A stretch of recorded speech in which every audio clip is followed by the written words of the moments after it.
State umhlangano lobitwe nguye head wase Botswana kusukela nga-2021 iBotswana, iZambia, iZimbabwe, iNamibia bebavame ukuthi bethe ndzawonye batowu celebrate ilanga lebantfwana ngoba mhlawumhlangene ukuthi 20 November ufuna ukuthi emave onke emhlaba acelebrate leli langa leli dedicate nje ebantfaneni.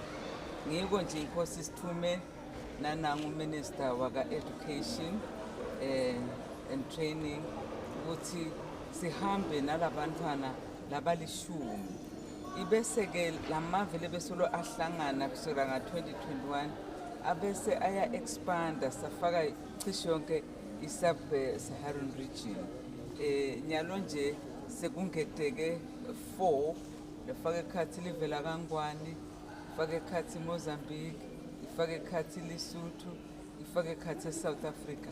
Ongale nga-2021 beyikhona neMalawi.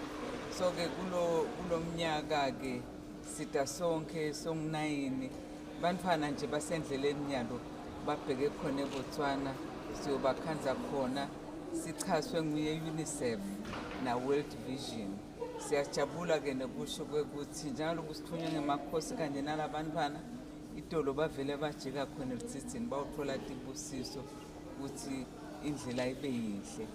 Ngoba ke iParliament kuhlangana labantwana bayowenda sibhungu seParliament awo onke lamave lang9 lapha sidabe sinabo speaker wakithi nje Swatini utabang deputy clerk lapha etafuleni bese ke labanye baba ngema-members of parliament lapho kawo tobe tibile ebhodweni ema-heads of state atababutwa imibuzo enta konke loka azama ngawo onke mandla kuva ukuthi bathi bantwana yini lapho sishoda ngakhona sibohulumende bafise ukuthi singagcinisa ngakho. Amaphoyisa uVusima noma Masango ukhuthata emaphoyisa ukuthi asenda umsebenzi wawo abeke uNkulunkulu yembili njengoba lokho kuyobasita ukuthi bakhone kuholeka kahle uma basenda umsebenzi wabo. Uvete lokhu enkonzweni lebebanjelwe esifundzeni sakaManzini yokuthandazela ukuthi basebende kahle njengoba kuda emaholide lamakhulu elive. Lenkonzo yawo emaphoyisa eMbube bebanjelwe khona ke esontweni eDivine kaManzini lapho khona bebakhuluma ngaphansi kwesicubulo lesitfolakala khona ke encwadzini yedihlabelelo 127 verse 1 lapho khona ukuthi loyo ke lolinzele idolobha ngekho simakathe ulilinzeleke lide. Umphathi wemaphoyisa uvetile ke ukuthi nabo ke bangemaphoyisa eMbube uma ke batwenda umsebenzi wabo angekho simakathe lo msebenzi wabo ke batube bawendela lide. Waphinze ke waveta ukuthi lokhu ke lokusona eBhayibhelini kubo ke kufike kube bucala nesono into yinye. Sitawukhumbula ukuthi esontweni sila nesono ukuthi umuntu agucuke aphenduke abuyele kuNkulunkulu akubone ukukhanya. Esontweni sithi sono sinengala sithi licala. uNkulunkulu wathi asakwende konke wase udala umuntu ukuthi atowubusa emhlabeni. Umuntu wokuqala lafika emhlabeni kwaba ngu-Adam. Yaba sesibona sono sekuqala sivela nga-Adam kumsiti wakhe bahamba baba nebantwana baba naCain bana Abela. Nawufunda lapha kuGenesis 4 kusuka verse 1 kuye verse 4. Amen. Uyabona uCain na Abela kwangena sono. Cain wabulala umnakabo kwakusono leso thina lesithi lamhla imeda. Psalms 127 verse 1 kokuthi noma besingalinza sigathe singemaphoyisa sigadze sengiyo yonke imibutho lebuke kuphepha FM. Nangalokho kusho siloko kulinza kwethu kungekho simakatha. Silinzelelide. Emaphoyisa eMbube bekaphume ngetingane kutoba ingcenye yayo-ke lena nkonzo. Lawrence Mathunjwa nginontombeko Thabetse nacolane Ndwandwe etindzabeni te-Channel eMaswati kaManzini. Njengoba kucala emalanga la-16 ekulwa ngekuhlukubeteka ngekwebulili 16 days of activism against gender-based violence, inhlangano ye-1 Billion Rising ithi bantfwana labakhubatekile akukameli basalele ngephandle. Kulo mkhankaso kubonakele ukuthi bantfwana labakhubatekile baye basalele ngephandle tintfweni letiningi. Ngako lenhlangano ithi sesikhathi sokuthi emalungelo abo anakwe ngalokuphelele kuto tonke tinhlangothi. Umkhankaso we-1 Billion Rising bokwathi uvakashile sonke isikole lesincane School for the Deaf lapha-ke eStegi, lapho khona bebekathi-ke bawuxoxisana nabo-ke labafundi ngathi kwenza abantu ukuhlukubeteka nako-ke kuhlukubetwa nokuthi ingabe nababona kona-ke kuhlukubeteka ngikuphi lapho bangakubika khona. Kanti Hlatshako lokunye lakhuthatile ukuthi labafundi kubhekekile ukuthi basebenzise-ke emakhono abo kufundisa ngako-ke kuhlukubetwana. Kanti bafundi babonakele-ke benda-ke emakhono lahlukene kufaka ekhathi kona-ke kujayiva nekudlala dona-ke tikeshi idlala ngibo-ke labafundi labangeva-ke etindlebeni. Hlatshako uvetile ukuthi-ke bangumkhankaso batimisele ukuthi kube bede-ke loshiyelwa ngephandle nafundziswa ngato-ke tekuhlukubetana.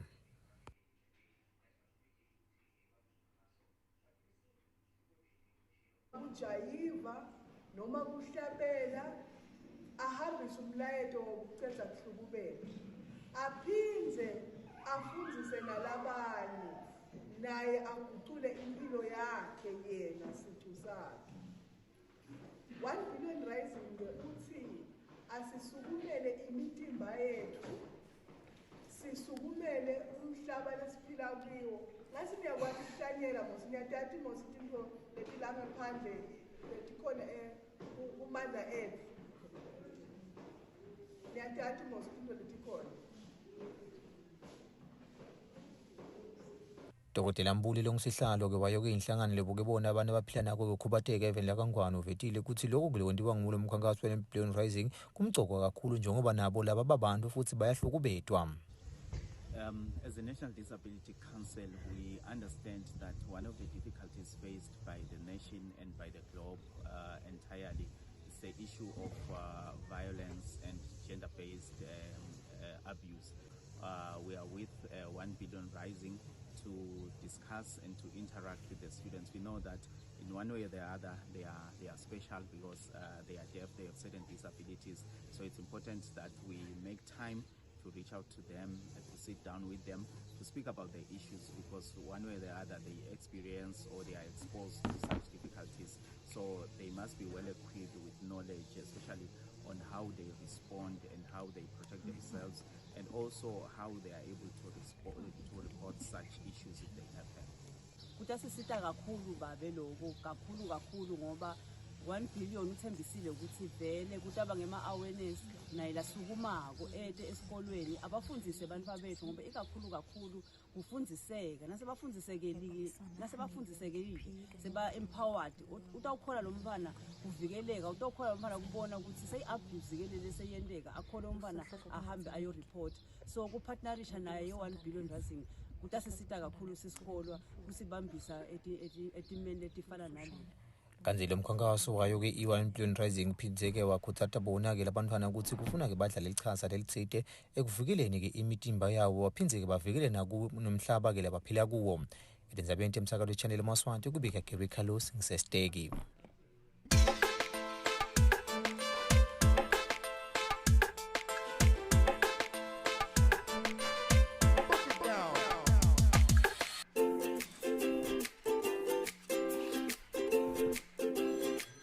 Bycash Hardware offers a wide range of industry-leading painting material from roller brushes to a variety of durable paints.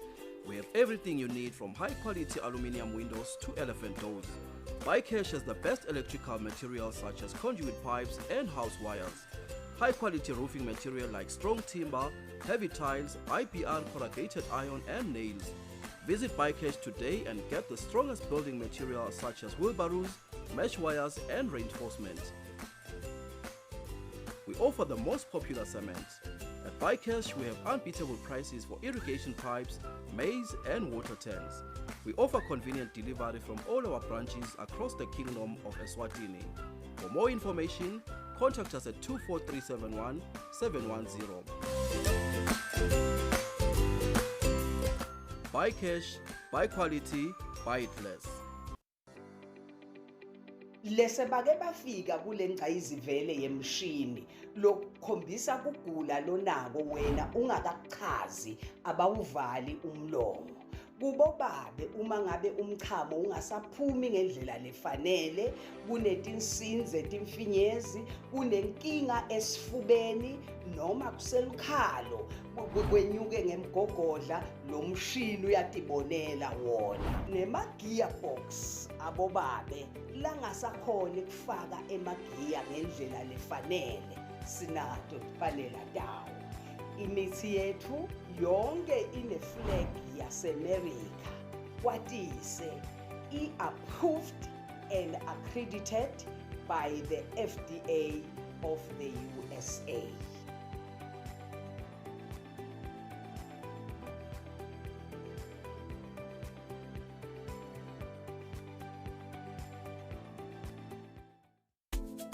Nyalo, songatfola imali lephuma eMzansi ngahamba mali wakho. Tihlobo takho letise South Africa atisadzingi kusebenzisa tindlela letingumgunyati naletingakaphephi. Cela nothumela imali kutsi asebenzise iMomo app yase South Africa, click send now noma mukuru kuthumela namuhla. Imali ingena ngakuphathima kweliso. Momo akanamncele.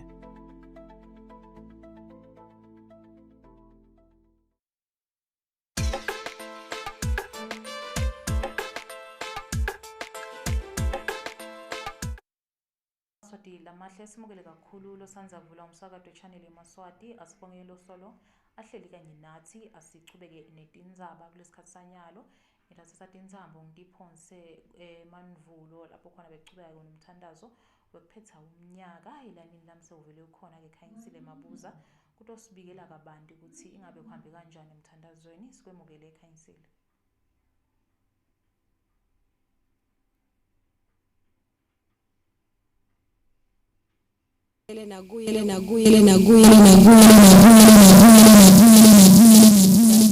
Lapho khona kuchubeka noma ke bekade kunenkonzo yekwephetha umnyaka, inkonzo yokubonga service. Lo msebenzi lona ke bewukazongenelwe ngawo emakhosi emhlaba njengoba silo semhlaba inkosi uMswati wesithathu bekade ikhona, nayo ke indlovu yomhlaba lo Mangcebeza Khosha Wabhuza naye bekakade akhona.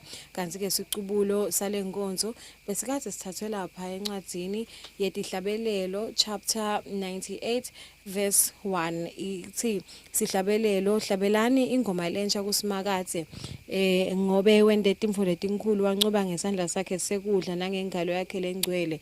Kulo msebenzi ke njengendlela yenteka emakhosi emhlaba etfuleke inshumayelo lenemandla sibili lapho khona imbube emhlaba inkosi uMswati wesithathu ishumayele ngekuthi bantfu abende isiqiniseko ukuthi babambela kuJesu ngoba nakahamba nabo Jesu bamfu kubese kuba nempumelelo nekuthula njengoba nelive laseSwatini linamoya longcwele lohambako.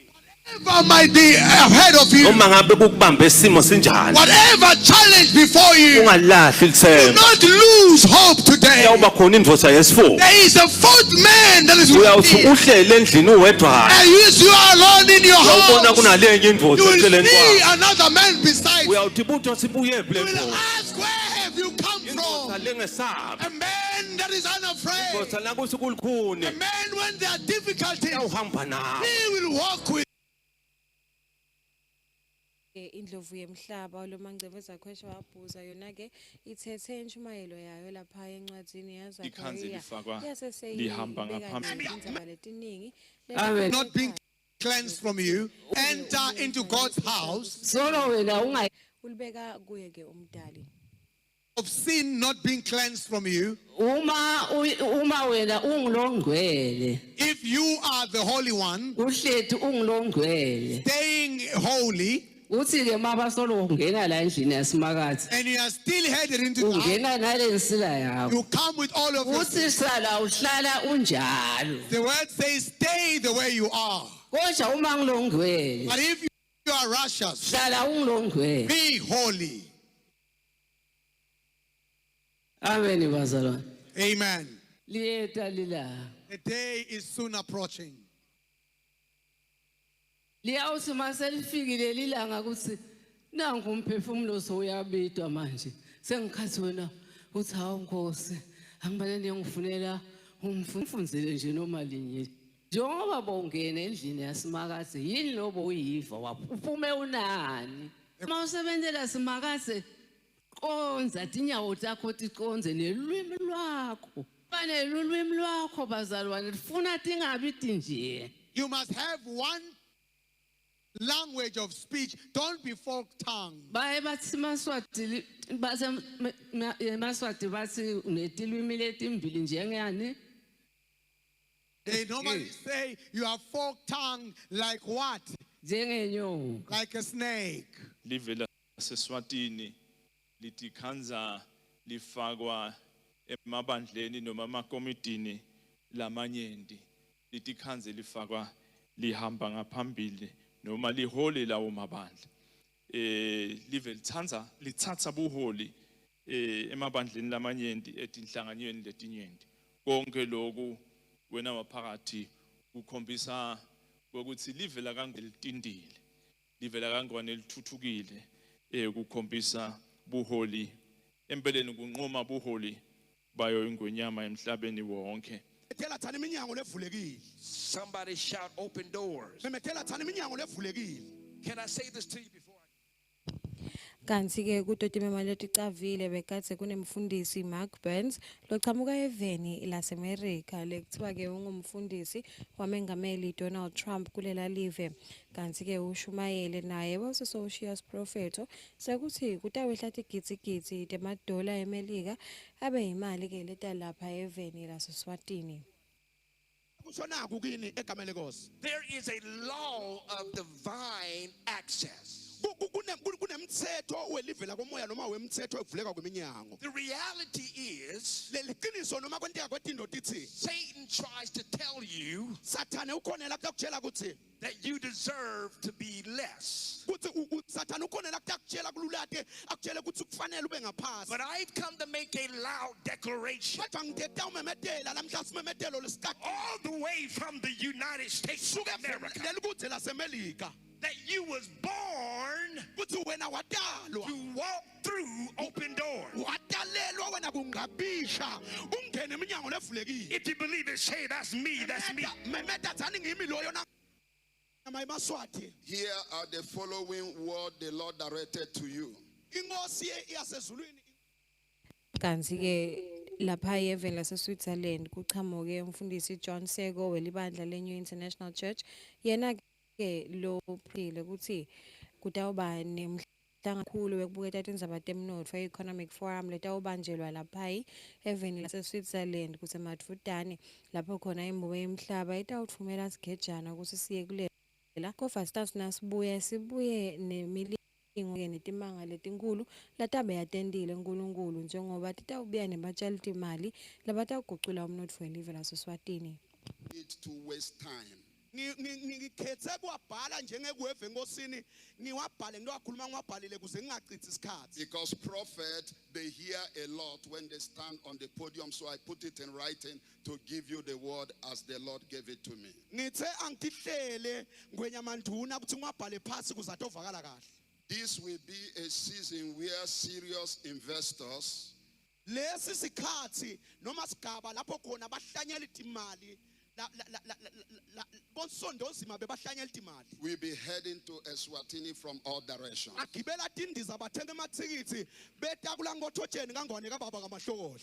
Lord said this is a season where he is building his kingdom.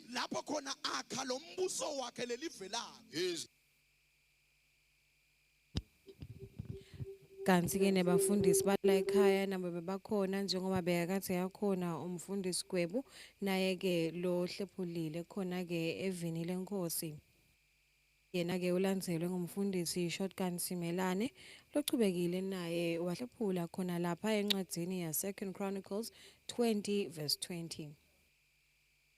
kanti ke make Grace Mthethwa yena uthethe livi lenkosi lapha kuJohane 7 verse 37 lapho beyakade yashumayela ngaJesu kuthi wasukuma memeta ngelivi lelikhulu kusinakukhona lo womile ake meyanathe ashumayela ngakuthi lo ke lo tawunatha kulomthombo angeke aphenze ome. Kanti ke lo vule ngemthandazo kube nguyomfundisi Sipho Tembe. Lo munye lebekathi yakhona kutawunanzisa ngusindi Ntombela lochamuka lapha eVele eNingizimu Afrika. Khayiso kwelana ilolu hlobo bazalwana okuvele kusuka ingelosi kaNkulunkulu izokhemba. Hallelujah. Hey. Abathi bonke abakholwa kuye. Hallelujah. Labo bantu bonabo khayiso kwelana. Wizulu ilasisizwe Edinzabeni temsakato eChannel eMaswati kuyakhanyisile mabuza ezweni ngalozitha.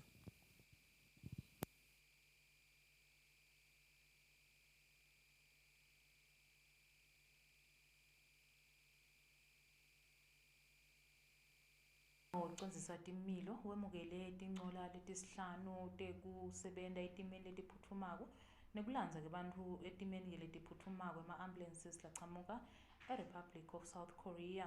Lo mnyango uthi letincola titawukwenta kusebenta kwabo kube melula kakhulu.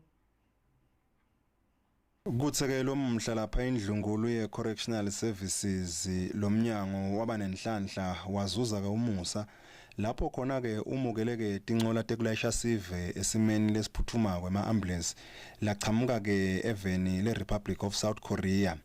Kanzi lokungiyena thule leti tincola kube nguye ke siba lukhulu welive le-South Korea Bokhon lotse bayi South Korea bayikhathalela impilo yeti 70 correctional services kanjalo nalabo labagcinwa ngekhathi. Today's donation is another tangible example of Korea's ongoing commitment to support Eswatini's development and the well-being of its people.